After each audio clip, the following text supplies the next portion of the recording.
gudoomiyaha gobolka Banaadir Yuusuf Xuseen Jimcaale Madaale ayaa maanta taliyaha qaybta 12aad ee ciidanka xoogga dalka Soomaaliyeed ku wareejiyay 10 halaad oo geel ah oo loogu talagalay ciidamada geesiyaasha qaranka ee ku sugan furinta dagaalka.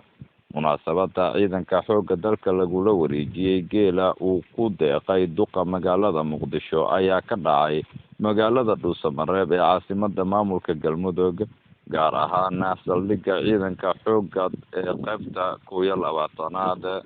goobta uu duqa Muqdisho Mudane Madaale ku wareejiyay 10 halaad ee geelka ah ayaa waxaa goobjoog ka ahaa wasiirka amniga dowlad goboleedka Galmudug, taliyaha qaybta booliska, gudoomiyaha gobolka Galgaduud iyo mas'uuliyiin kale.